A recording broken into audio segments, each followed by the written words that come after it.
Exercise 1015 is asking us to compute four different ratios. The first ratio it's asking us to compute is return on equity.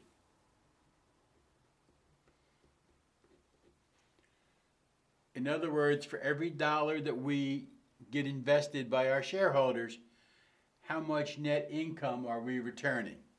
Well, if we look at the problem on page 493, we're told that our net income is $312 million,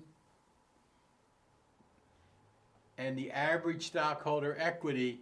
Now, when you're comparing an income statement number to a balance sheet number, whenever possible, you take the beginning balance sheet number, the ending balance sheet number, add together and divide by 2 to get the average. So it's the beginning, the end, add together, divide by 2. So in this case, our beginning equity was $23.10. Our ending equity is $18.50. Add those together and divide by 2.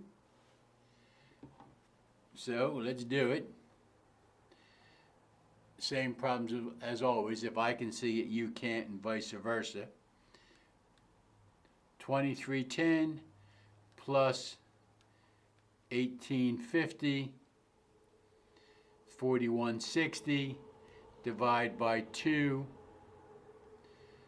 2080. So that's our average equity. Beginning, end, add together, divide by 2, average equity 2080. We'll now divide 312 by 2080. 312 divide by 2080, and we come up with 0.15, which is 15%. The way to interpret that is that for every dollar that our shareholders invest, we create about 15 cents worth of return. That could be good, it could be bad. Remember, when you're looking at ratios, look at as many as possible. The next ratio they ask us to look at is yield, or dividend yield. And what this says is of the total dividends that they gave out, what percentage of the total stock price were they giving? In other words, what was your return on your stock price? So in this case, they tell us the stock price was $6.20. And they tell us that the dividends per share were 31 cents. In other words, for every $6.20 you invested in stock, you earned 31 cents in dividends. Now, you also increased your wealth because the company got bigger, that increased in value, all that good stuff. But your dividends were 31 cents on your $6.20 investment. That's 5%. Okay? Take 31, divide by 620, 5%. In other words, for every dollar you invested in the stock, you got about a nickel back. Is that good? Could be. Is that bad? Could be. Remember, when you're looking at ratios, you look at as many as possible. Okay, the next one they ask us to look at is they ask us to look at the earnings per share, EPS. This is the one that makes all your finance profs all warm and runny. They all love EPS. Investors love earnings per share. Okay, they just absolutely love that.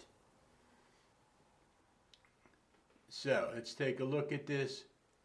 The earnings per share, there were 675 million shares outstanding.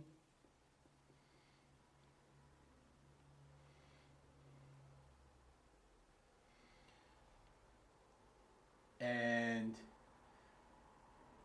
the net income was 312.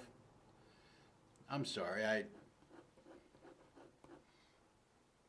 I'm missing you up here. Earnings per share, we have 675 million shares outstanding. The net income was 312 million.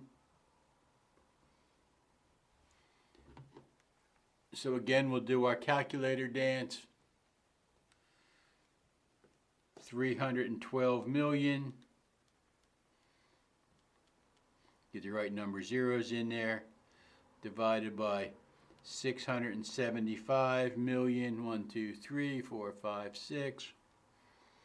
Our earnings per share was about 46 and 22/100ths of a cent per share. That's earnings per share. Shares outstanding divided into net income. And the last one they ask us to look at is the price earnings ratio. This is another one that makes your finance guys all warm and gushy. Earnings per share, 0.46222. We need our stock price, and they give us the stock price of what, $6.20? $6.20. Again, let's do our calculator dance. $6.20 divided by 0.4622, 0.4622 gives us 13.41.